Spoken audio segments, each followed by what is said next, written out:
네, 믿으시면 아멘인가요? 네. 하나님을 모신 이곳이야말로 천국이 맞는 줄 압니다.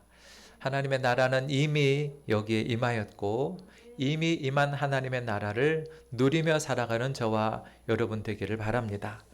오늘은 일용할 양식이라는 말씀의 제목으로 함께 은혜를 나누고자 하는데요.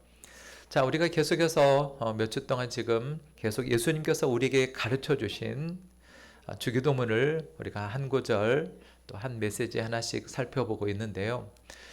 주기도문은 하나님께 대한 간구 세 가지와 또 우리가 서로의 인간의 관계 속에서 구하는, 우리에게 필요한 것들을 구하는 세 가지의 간구가 담겨져 있어요.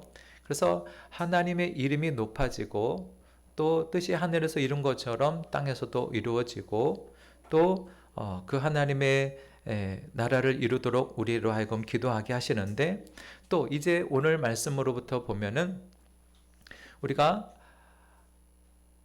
하나님 앞에서 우리가 이 세상을 살아가면서 무엇이 필요한지, 우리에게 필요한 것들을 간구할 때 먼저는 오늘날 우리에게 일용할 양식을 주옵소서라고 기도를 가르치고 계십니다.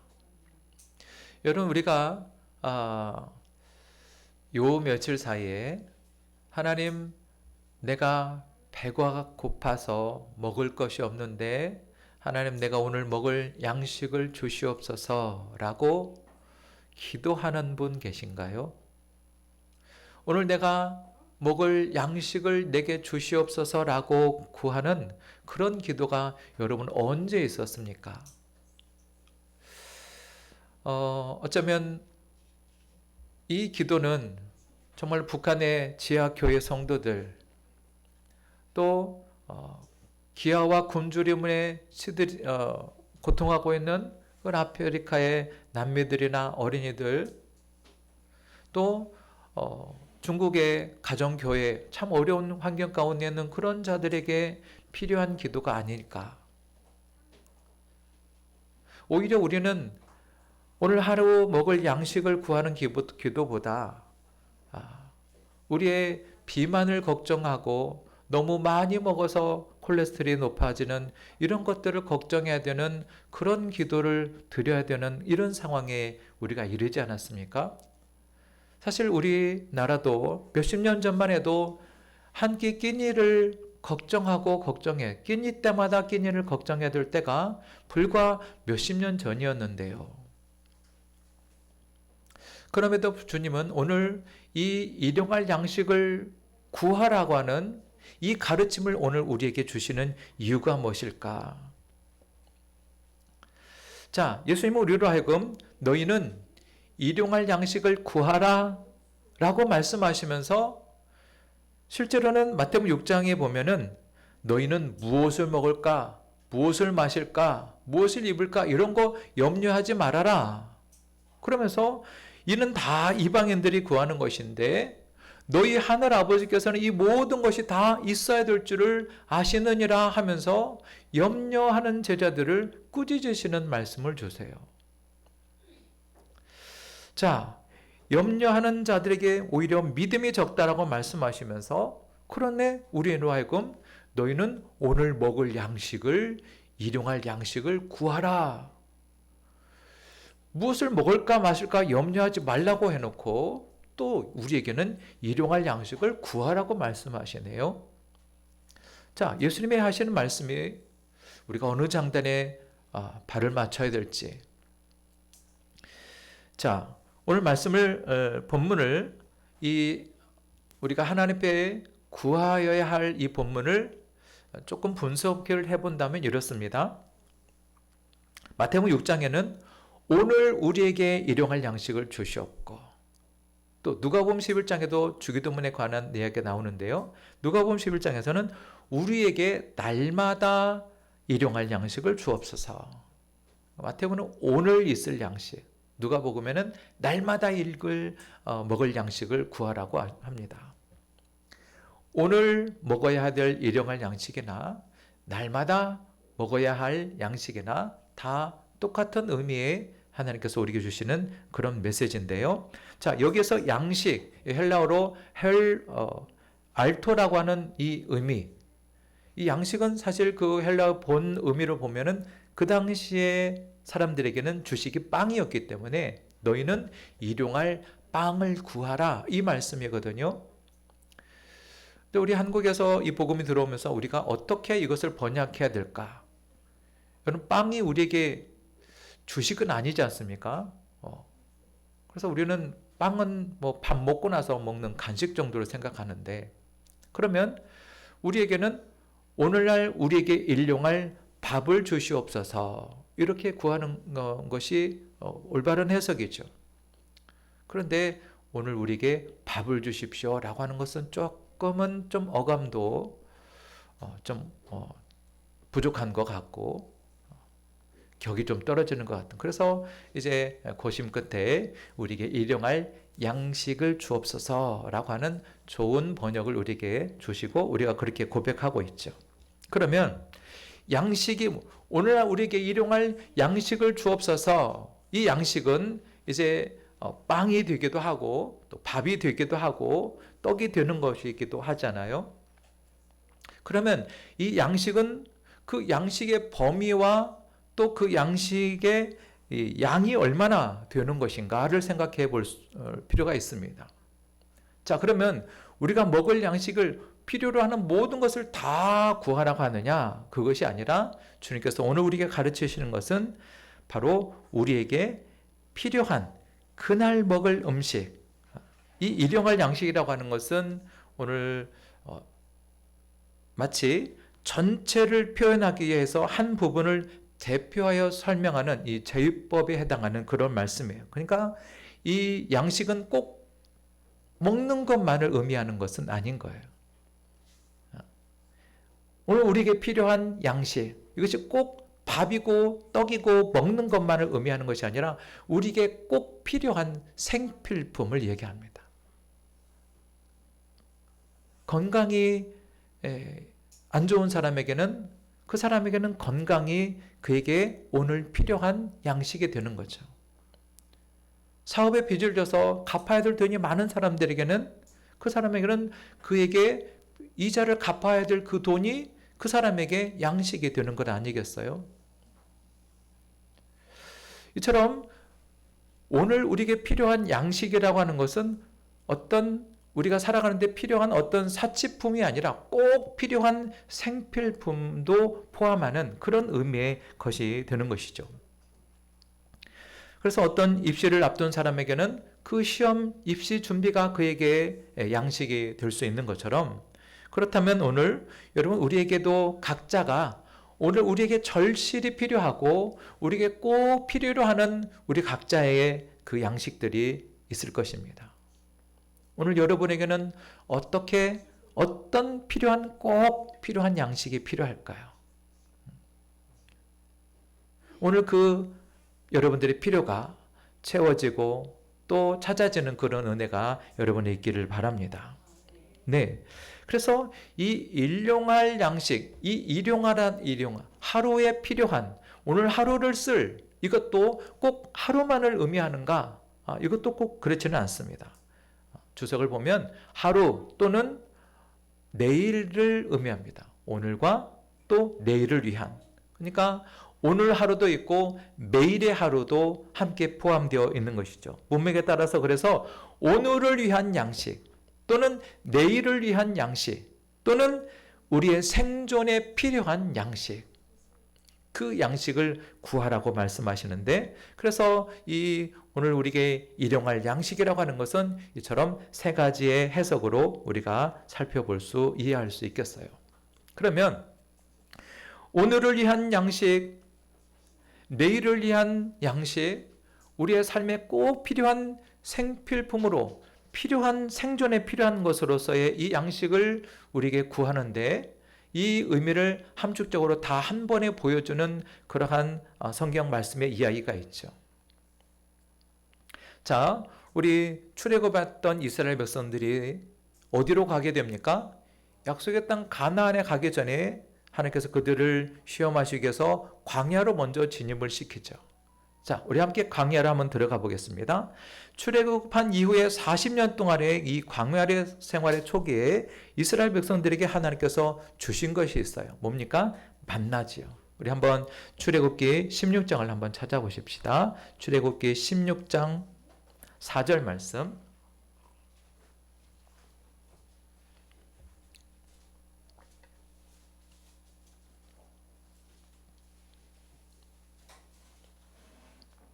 찾으셨으면 다 같이 출애굽기 16장 4절 시작. 그때에 여호와께서 모세에게 이르시되 보라 내가 너희를 위하여 하늘에서 양식을 비같이 내리리니 백성이 나가서 일용할 것을 날마다 거둘 것이라.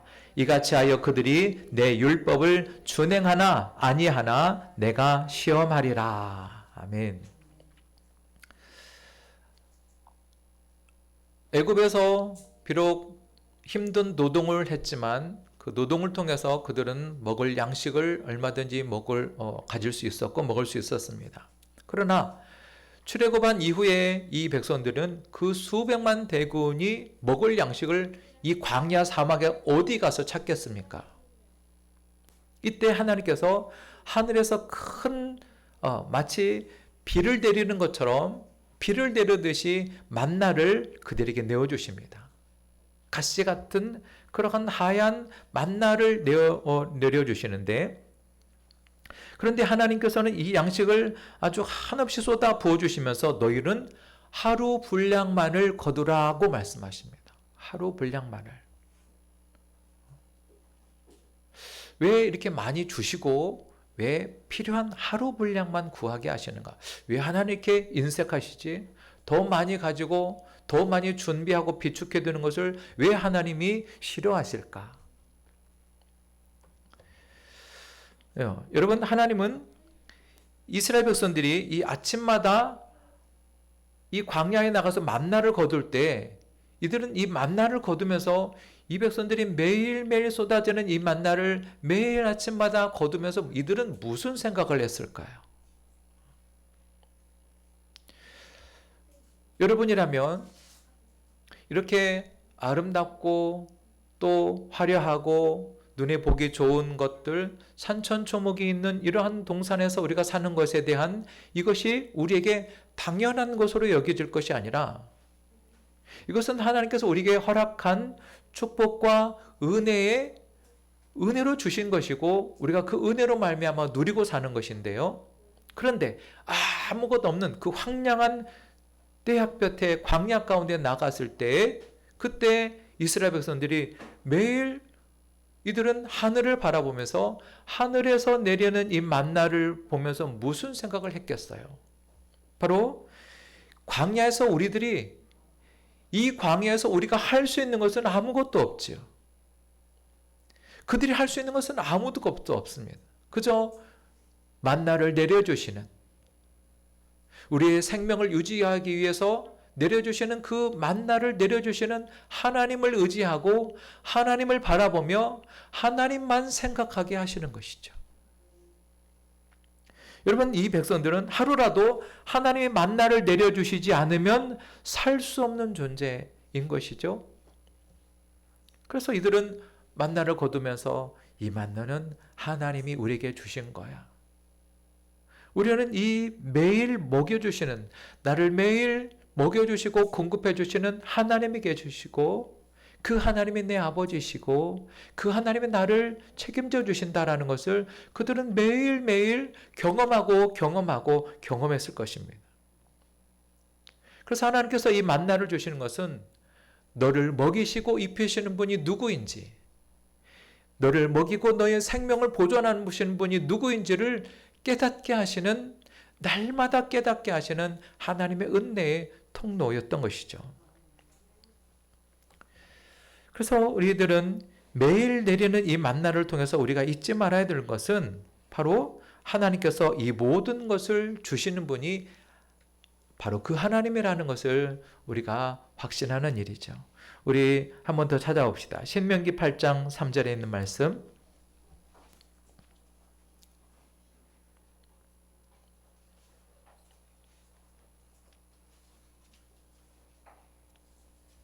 신명기 8장 3절 말씀. 찾으셨으면 함께 읽습니다. 시작. 너를 낮추시며 너를 줄이게 하시며 또 만나를 내게 먹이시는 것은 사람이 떡으로만 사는 것이 아니요 여호와의 입에서 나오는 모든 말씀으로 사는 줄을 내가 알게 하려 하심이라. 자, 하나님이 이 백성들에게 내가 너희들에게 만나를 내려주는 이유를 하나님이 분명히 하십니다. 하나님 만나를 주시기 전에 무엇을 먼저 선행하십니다. 뭐 하게 합니까? 그들을 낮추시고 그들을 줄이게 하십니다. 그래서 그들에게 만나를 필요로 하고 그들의 궁핍함 가운데 누가 너희의 궁핍함과 줄임과 낮추심을 채워주시고 높이시고 만족해 하시는지를 이 백성들이 알게 하기 위해서 만나를 주시고 먹이신다는 거예요. 그런데 그 만나를 주시는 이유는 사람이 떡으로만 사는 것이 아니라 하나님의 입에서 나오는 모든 말씀으로 사는 줄을 네가 알게 하려 함이라. 여러분 우리의 생명을 위해서 우리는 반드시 만나가 필요합니다. 우리의 육신의 건강과 우리의 생명을 유지하기 위해서 반드시 우리에게 떡이 필요합니다. 그러나 이렇게 만나를 주시는 것을 통해서 우리가 정말로 깨달아야 되는 것은 사람이 떡으로만 사는 것이 아니라 바로 하나님의 입에서 나오는 그 말씀으로 사는 줄을 너희로 알게 하기 위하여서 이 만나를 저들에게 주신다는 것입니다. 그러니 우리가 알아야 될 것이 있어요. 우리가 잊지 말아야 되는 것은 오늘 우리가 먹은 양식이 나의 노력으로 열심으로 거두어져서 내가 수고해서 얻은 것이 아니라 이 모든 것을 우리에게 주시는 분이 누구시다? 여호와시다. 그러니 여러분이 식사를 하면서 감사 기도가 필요합니까? 필요 없습니까? 내가 노력해서 내 힘으로 거두고 내 힘으로 얻은 것을 내가 먹는다면 감사할 조건이 아니죠. 그러나 이것을 주신 분이 하나님이라는 것을 믿는다면 그는 그 음식을 먹으면서 감사하지 않을 수 없는 거죠. 하나님 우리에게 비를 내려주시지 않으면 우리 모든 수고가 다 헛된 거 아니겠어요? 우리에게 햇볕을 주시지 않으면 우리의 생존이 불가한 것 아니겠어요? 우리가 수고하여 거둘 수 있도록 힘을 주시지 않고 지혜를 주시지 않고 그렇더라면 우리는 우리가 얻은 이것을 내 것이라 감히 누가 주장할 수 있겠습니까? 그러므로 우리는 이 모든 것을 주시는 분이 하나님이시다. 이 모든 환경과 이것을 얻을 수 있도록 주시는 분이 내 아버지이신 것을 우리가 잊지 말아야 함과 더불어 우리는 그렇기 때문에 하나님의 입에서 나오는 그 말씀, 하나님이 이 모든 것을 주시는 분이신데 그러므로 우리는 우리에게 그 생명과 떡을 공급해 주시는 그 하나님의 입에서 나오는 말씀을 우리는 주목하여야 하는 것이죠. 여러분, 저는 어제 한 장의 사진을 보면서 북한의 김정은이 주변에 있는 그 어린아이들, 노동당 간부들의 자녀들에 둘러싸여서 앉아있는 그 모습, 누가 봐도 뚱뚱한 이런 표현, 돼지 같은 뚱뚱한 김정은과 빼빼한 어린아이들이 쫙 모여있는 가운데 앉아있는 그 두 대비되는 사진을 보면서 참 안타깝기 그지의 없습니다. 그럼에도 불구하고 그 어린아이들은 어떤 줄 아십니까? 자기들에게 한 줌도 안 주는 그 옥수수 가루를 자신들이 먹을 수 있는 것은 이 위대한 김정은 수령의 은혜라고 그렇게 믿고 박수치고 환호하고 그렇게 경외하면서 그렇게 떠받습니다. 그러나 사실은 김정은은 어떻습니까? 그 어린아이들의 인권은 전혀 관심이 없습니다. 오히려 자녀들의 그들의 인권을 유린하고 오히려 전쟁을 준비하면서 그렇게 노동력을 착취하고 그들의 사유재산까지 다 착취하면서 그렇게 자기의 마음대로 좌우지하지 않습니까? 한 줌 옥수수 가루를 먹으면서도 그것을 주시는 위대한 수령자 그 김정은을 그렇게 추앙하고 경배하는 이 백성들의 모습을 보면서 그 두 가지 인격을 우리가 객관화해서 보면서 우리는 우리에게 진정으로 먹이시고 입히시는 그 하나님의 은혜와 그 하나님의 공급하시는 사랑과 나를 먹이시는 그 하나님의 다스림과 통치 앞에서 우리는 그 하나님의 입술의 말을 우리가 주목하지 않을 수 없지요. 우리가 모든 것을 허락해 주시고 재능과 물질과 또 환경과 좋은 사람들, 좋은 것들을 먹이시고 그런 것들을 다 우리에게 주시는 그 하나님 앞에서 그분의 입에서 나오는 말이 어떻게 우리가 무시할 수 있겠어요? 나에게 모든 것을 주시는 분인데 그분의 입에서 나오는 그 말을 어떻게 가벼이 여기거나 업신여기거나 못 들은 채 할 수 있겠습니까? 진정 이 모든 것이 그분의 입에서 나왔고 진정 내가 누리는 모든 것이 그 아버지의 은혜로 내게 주어졌음을 안다면 그분의 입에서 무슨 말이 나오든 우리는 그 말씀에 순복하고 순종하며 그분을 경외의 대상으로 반드시 경외하고 찬양해야 되는 것이 우리의 당연한 본분이 아니겠습니까? 우리 하나님은 진정으로 내가 먹고 사는 것, 내가 나를 살려주시고 또 내가 살아가는 모든 것을 다 하나님의 은혜로부터 우리에게 주어졌어요. 육적인 것뿐만 아니라 우리 죽은 영을 다시 살리시기 위해서 당신의 아들을 내어주시고 당신의 전부를 내어주시는 그 하나님에 대해서 여러분은 그 하나님을 어떻게 이해하고 그 하나님을 어떻게 존귀 여기고 감사하고 찬양하고 있습니까? 한 점 옥수수 가루에도 김정은을 찬양하고 추앙하는 그 어린아이들의 모습과 너무나 풍족하고 배불리며 이 모든 풍족함을 누리고 살면서도 감사할 줄 모르는 우리의 교만함의 악덕한 우리의 모습을 비교해 보십시오.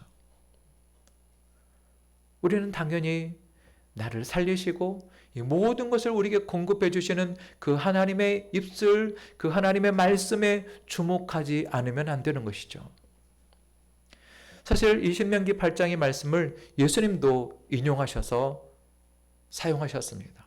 우리가 잘 아는 것처럼 예수님 공생애를 시작하시면서 40일 동안 금식 기도를 하시죠. 금식을 해보신 분은 아시겠지만은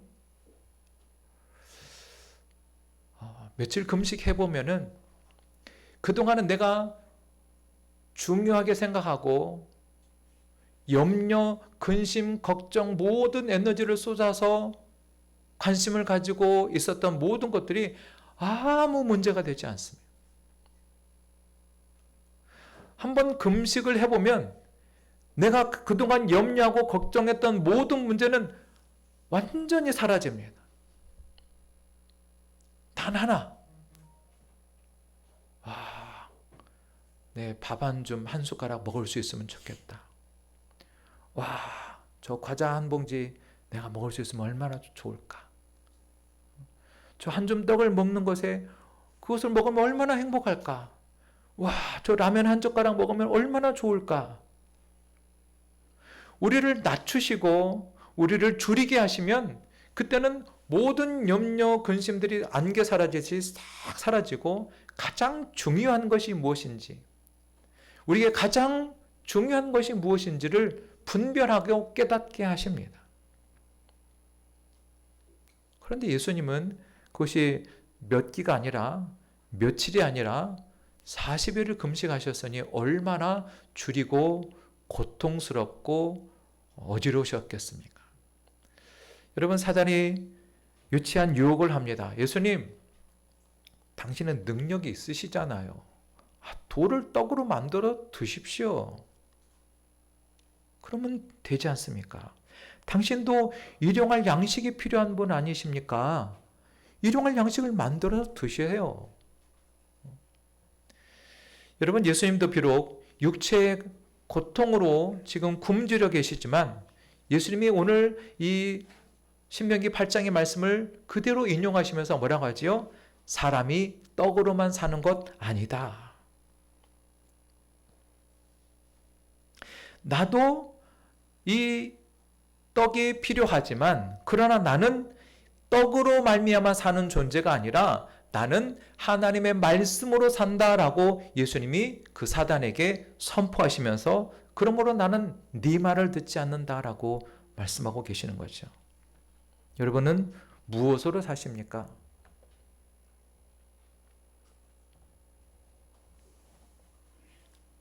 우리가 그렇게 한번 고백할 수 있으면 좋겠어요. 한번 따라할까요? 너는 떡으로 사냐? 나는 말씀으로 산다. 이러한 고백이 오늘 우리 모두에게 있기를 바랍니다. 자, 이렇게 말씀으로 사탄을 물리치신 예수님께서 우리에게 일용할 양식을 주시옵소서라고 하는 기도를 어떻게 구현했는지 자, 한 번 더 찾아볼 때 요한복음 6장입니다. 요한복음 6장 48절.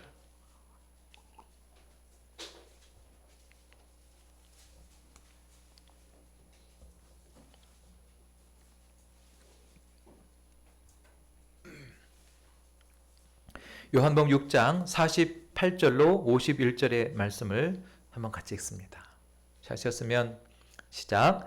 내가 곧 생명의 떡이니라. 너희 조상들은 광야에서 만나를 먹었어도 죽었거니와 이는 하늘에서 내려오는 떡이니 사람으로 하여금 먹고 죽지 아니하게 하는 것이니라. 나는 하늘에서 내려온 살아있는 떡이니 사람의 이 떡을 먹으면 영생하리라. 내가 줄 떡은 곧 세상의 생명을 위한 내 살이니라. 아멘.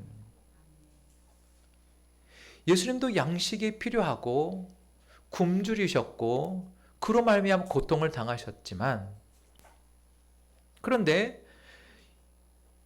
우리에게 떡이 있어야 함을 말씀해 주셨고 그러나 우리가 떡으로만 사는 것이 아니라 하나님의 자녀는 떡 말고도 사는 것이 있는데 그것은 무엇이냐? 곧 하나님의 말씀이라는 거죠.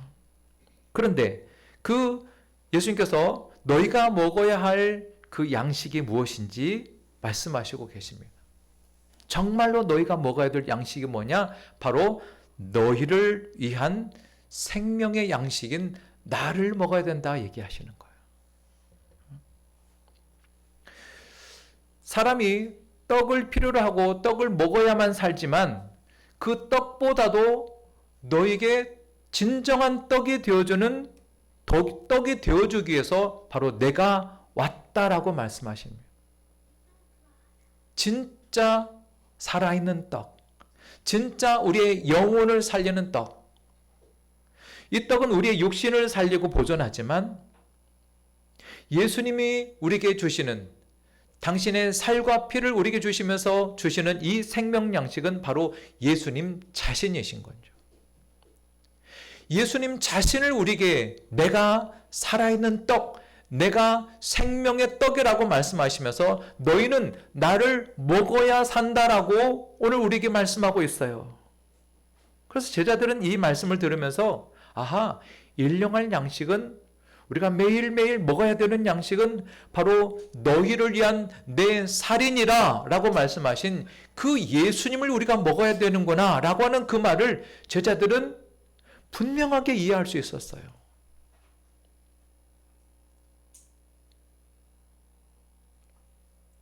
그러므로 오늘 우리가 일용할 양식을 구해야 될 때 이것은 이 땅에서 우리가 최소한 생필품으로 필요한 양식이 될 수도 있지만 그 진정한 양식으로서 우리가 먹어야 될 것은 무엇이냐? 바로 예수님 그 자신이라는 것입니다. 우리의 진정한 영혼을 살리고 우리의 생명을 구원하는 예수님의 살과 피를 먹어야 우리가 참된 영원한 생명에 이르게 된다는 것을 주님께서 우리에게 말씀하고 있는 거예요.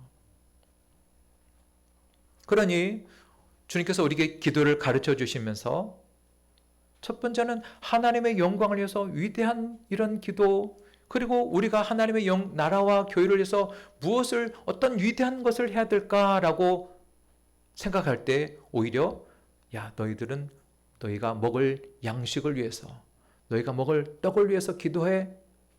이것은 유치한 기도나 하찮은 기도가 아니라 정말로 우리는 하나님의 나라를 위해서, 그 하나님의 나라를 위해서 일하고 살아가려면 반드시 참 생명의 떡이신 예수님을 먹어야 된다는 것이죠.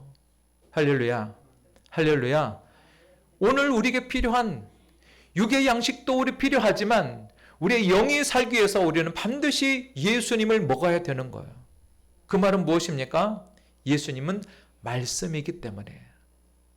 말씀이 육신이 되어 이 땅 가운데 오심에 아버지의 은혜가 그 예수님 안에 다 담겨져 있는 것 아니겠습니까? 그 말씀이신 그 예수님을 우리가 먹고, 예수님은 말씀으로 오셨기 때문에 그분의 말씀을 우리가 매일매일 먹고 그것을 우리의 영의 양식으로 삼아야 할 것이 오늘 주님께서 우리에게 이 주기도문을 가르쳐 주시는 이유요, 우리가 마땅히 붙들어야 될 말씀이 되는 거예요. 그러니 여러분, 밥을 먹어야 여러분의 생명이 유지되듯이 우리는 영의 양식인 주님의 말씀, 그 말씀을 먹어야 사는 줄을 믿습니다. 그 말씀으로 사는 것이 바로 참된 그리스도인이 사는 방법이고, 그것으로라야 너의 영혼을 살릴 수 있다는 것입니다. 나는 하늘에서 내려온 살아있는 떡이니, 사람이 이 떡을 먹으면, 이 예수 그리스도를 먹으면 뭐하리라? 영생하리라.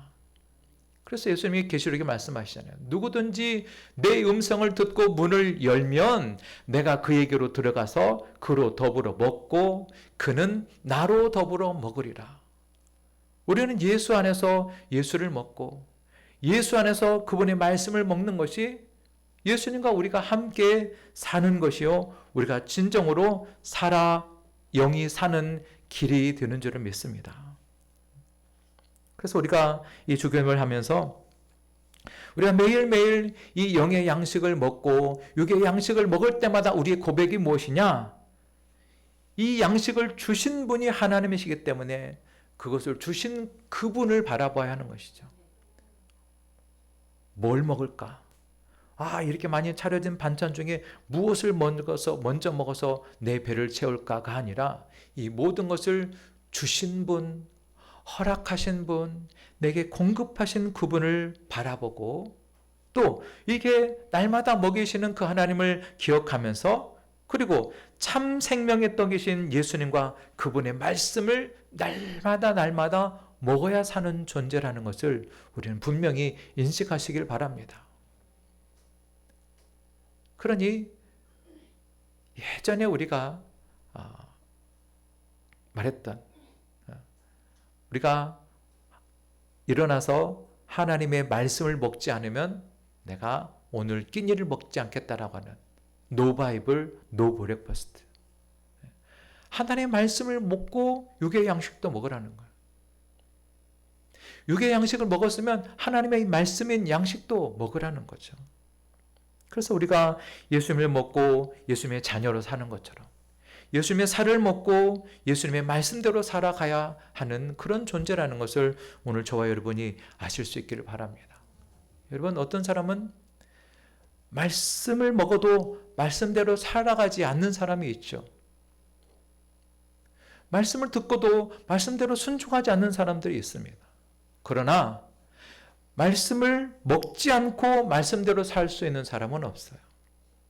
하나님의 말씀을 듣고 하나님의 말씀을 먹어야만 하나님의 뜻이 무엇인지 알아서 하나님 뜻대로 살 수 있게 되는 것이죠. 말씀을 먹어도 그대로 살지 않는 사람들은 많지만 말씀을 먹지 않고도 말씀대로 살 수 있는 사람은 없는 것처럼, 그러므로 우리는 항상 말씀을 먹어야 하는 존재인 줄을 믿으시기 바랍니다. 매일매일 하루 3끼는 꼬박꼬박 드시면서 영의 양식 하나님의 말씀을 먹는 일에는 배고픔을 느끼지 못하고 갈급함을 느끼지 못하고 식욕을 느끼지 못한다면 우리의 영이 병들어 있는 것이죠. 병들어 있는 겁니다. 그렇기 때문에 주님은 우리에게 너희가 궁핍하고 줄이도록 환경을 만드시는 거예요. 삶의 모든 것이 풍성해지면은 하나님의 말씀 없이도 살아갈 수 있다라고 스스로 자부하고 자기의 열심과 노력을 의지하며 삽니다. 그러나 정말로 고난이 찾아오고 역경이 찾아오고 내 힘으로 이 문제를 해결할 수 없는 상황을 하나님께서 허락하시는 이유는 뭐냐면 너는 말씀으로 사는 존재야. 너는 하나님의 자녀이기 때문에 하나님의 은혜 없이는 살 수 없는 존재라는 것을 비로소 그가 깨닫게 되는 겁니다. 말씀을 먹으면 분별력이 생기는 거죠. 말씀을 먹으면 무엇이 중요한지를 깨닫게 되는 겁니다. 이게 우리가 또 하나 깨달아야 될 것이 있어요. 우리가 이러한 일용할 양식을 먹는데 이런 우리가 먹어야 될 일용할 양식이 꼭 나 한 사람을 의미하는 겁니까? 그렇지 않습니다. 주님께서 오늘 우리에게 말씀하시는 기도는 오늘날 우리에게 한번 다 같이 고백합시다. 우리에게 일용할 양식. 네, 나에게 쓸 것을 채워주십시오. 나의 건강을 고쳐주십시오. 내 사업이 잘 되게 해주십시오. 내 가족, 내 문제가 해결되기 원합니다. 늘 나의 기도에, 나의 궁핍함에 채워줄 양식을 구하는 것이 아니라 우리의 양식. 여러분, 하나님 우리를 당신의 자녀로 부르시고 주님의 교회 공동체로 우리를 부르셨습니다. 우리는 하나님 나라의 백성으로 부름받은 것이고 오늘 이 주기도문에 주님의 가르치신 이 기도는 우리 각자에게 주시는 그런 교훈이 아니라 모든 그리스도인들, 다시 말해서 교회 공동체에게 주시는 말씀인 거예요. 그러니 우리는 이것이 개인의 간구가 아니라 교회와 이웃을 위해서 구하는 기도라는 것을 우리가 잊어서는 안 됩니다. 근데 자기만 생각하고 자기 영달만 생각하고 내 먹고 내 사는 것만 최고로 여기는 사람에게는 이 주기도문이 별로 매력이 없어요. 불편한 기도에 불과할 뿐이죠. 그러나 오늘날 세상은 모든 사람들이 자기 욕심, 탐욕의 무덤이 되고 있는데요. 이런 세상에서 여러분 우리의 영혼이 시들면 그 영혼은 그의 삶이 마지막에는 다 무덤으로 먼지가 되고 고통만 남게 될 것이죠. 그러니 우리는 자신의 욕심을 채우려는 이런 탐욕을 멈추고 우리와 우리 이웃을 배려하고 섬기는 데 나아가야 할 것입니다. 그러니 우리가 우리 주변에 가난하고 소유된 이웃을 대해서 우리가 모른 채 해서는 안 됩니다. 끼니가 없어서 주려가는 사람들을 우리가 긍휼히 여겨야 하고 내 주변에 없다 할지라도 우리는 좀 눈을 멀리 돌려서 아프리카의 난민들 또 소말리아의 어린이들 그런 사람들을 대해서 우리가 긍휼한 마음을 가지고 빚진 자의 마음을 가지고 그들도 우리와 똑같은 생명과 떡이 필요한 존재라는 것을 기억하면서 우리가 그들을 위한 손길, 빈민과 가난과 고통 가운데 있는 자들에 대한 손길을 내밀어주는 것을 우리가 주저해서는 안 되죠. 또 하나 더욱 중요한 것은 하나님의 말씀을 먹지 못해서 죽어가는 영혼들이 있죠. 그 일용할 양식이 필요하지만 더욱 필요한 것은 그들의 영혼의 양식, 영혼의 생명의 말씀을 들어야만 진정으로 그들의 영혼이 영원한 생명에 이르고 죽어도 다시 사는 은혜를 누리게 될 터인데 생명의 말씀을 듣지 못해서 죽어가는 자들에 대해서 우리가 그들을 모른 채 해서는 안 되시죠. 복음이 없어서 죽어가는 사람들, 말씀을 듣지 못해서 낙심하고 하나님 알지 못하는 자들을 향해서 우리들은 그들을 불쌍히 여기며 그들에게 이 생명의 떡, 이 생명의 복음의 말씀을 나누고 전해야 될 책임이 우리에게 있는 것 아니겠습니까? 물론 여러분 우리는 우리 각자의 지금 당장의 문제들, 현실적인 문제를 여러분 간절히 구하십시오. 주님은 너희가 필요한, 오늘 필요한 그 양식을 구하라고 말씀하십니다. 그러나 그것이 내가 필요한 것을 구하고 내가 필요한 것을 얻으려다가 그것 때문에 여러분의 신앙조차 방해를 받아서는 안 되는 거예요. 무슨 얘기입니까?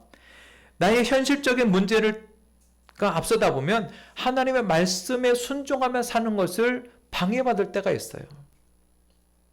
그러니 우리가 그러한 문제에 닥쳐지게 될 때 사람이 떡으로만 사는 거 아니구나.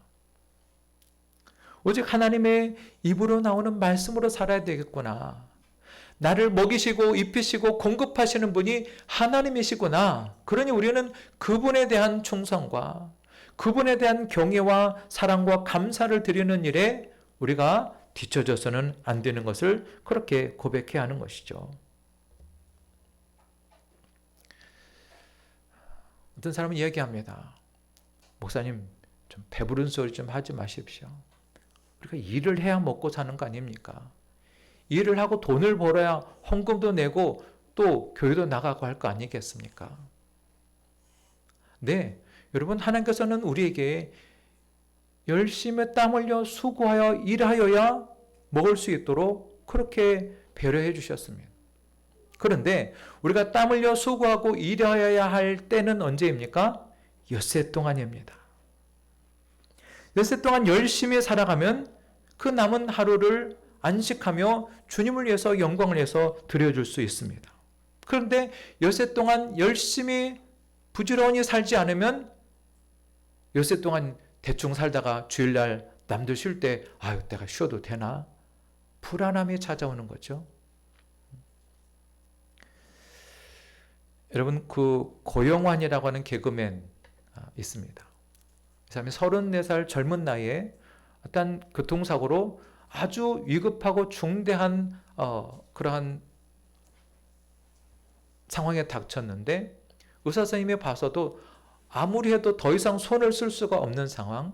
그래서 의사들이 이미 이 사람은 언제라도 당장이라도 피가 터져서 뇌와 온몸에 피가 터져서 죽을 수 있는 상황이니 지금 당장 유언을 할 수 있으면 하고 죽을 준비를 하라는 거예요. 병원에서 포기를 한 상태인 거죠. 이 고명한 이 개그맨이 그동안 열심히 내가 내 인생을 그렇게 달려오고 살아왔는데 이렇게 어느 날 교통사고로 내가 죽음의 문 앞에 서서 있게 된다는 생각을 해보니까 너무나 억장이 무너지는 거죠. 그러면서 이 상황에서도 내가 할 수 있는 게 뭘까? 할 수 있는 게 뭐지? 그냥 누워서 책을 읽는 것이었습니다. 다행히 조금씩 의사 선생님 말대로는 기적처럼 회복되어지고 기적처럼 살아나서 이제 그가 책 읽는 즐거움에 푹 빠져서 이제는 그가 이제 늘 도서관에 다니면서 책 읽는 것이 그에게 유일한 기쁨이고 행복이었어요. 그런 중에 이렇게 자신의 인생을 열심히 살아오다가 깊은 사고를 당해서 죽을 고비를 넘겨낸 그리고 살아난 이 고명한 개그맨에게 어떤 단체에서 강의 제안이 들어왔습니다. 그리고 그 강의료로 500만 원을 주겠대요. 근데 이게 웬일입니까? 이 고명한 개그맨이 그날따라 오늘 읽어야 될 책, 읽고 싶은 책이 그렇게 읽고 싶더라는 거예요. 근데 저 강의를 내가 받으면 저 강의를 해야 되고 또 준비를 하고 그러다 보면 별로 그게 마음에 구미가 당기지 않아. 그래서 그것을 거절했대요. 한번 강의하면 500만 원을 받을 수 있는 그 강의 제안을 거절하고 도서관을 갔어요. 도서관 하려면 입장료가 500원이라면 500원을 내고 도서관을 가는데 도서관에 앉아서 책을 읽으면서 자기 마음이 그렇게 행복하더라는 거야. 왜? 내가 돈 500만 원에 흔들리는 사람이 아니구나. 자신의 자존감이 그렇게 확 높아지더라는 거예요.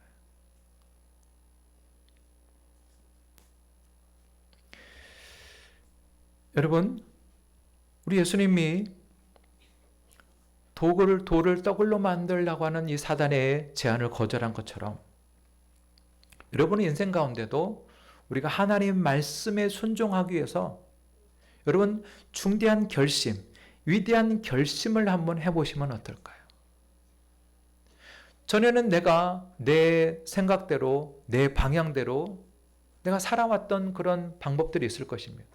그러나 주님의 말씀과 내 삶이 충돌할 때도 있죠. 하나님의 뜻과 내 생각이, 하나님의 생각과 나의 경험이 충돌될 때가 있어요. 그럼 그럴 때 우리가 세상의 방법에 순응하는 것보다 한 번쯤 이것을 거절하고 하나님의 말씀에 순종해보는 그런 결단을 한번 내려보시면 어떨까요? 그렇다면 여러분, 우리의 하나님의 자녀의 이 자긍심, 하나님의 자녀다운 자존감은 확 올라갑니다. 더 이상 그러면 우리는 돈의 노예가 되지 않습니다. 더 이상 사람의 노예가 되지 않습니다. 더 이상 일의 노예를 받지 않습니다. 그 고명한 그 개그맨이 그 일로 인해서 그가 500만 원을 손해본 것이 아니라 그로 말미암아 책을 많이 읽고 많은 경험을 통해서 장사도 하고 하면서 지금은 수십 수백억의 자산가가 되었다라는 것을 얘기합니다. 그러면서 얘기해요. 그때 내가 그런 마음을 결단을 할 수 있었던 것이 나의 자존감을 확 올리는 계기가 되었다고. 우리가 하나님의 자녀로서 세상에 이끌려가고 세상의 방식을 따라 사는 것 한 번쯤 No, 아니야. 나는 하나님의 자녀답게 살 거야. 라고 하는 그러한 선언을 한번 해보시면 어떨까요?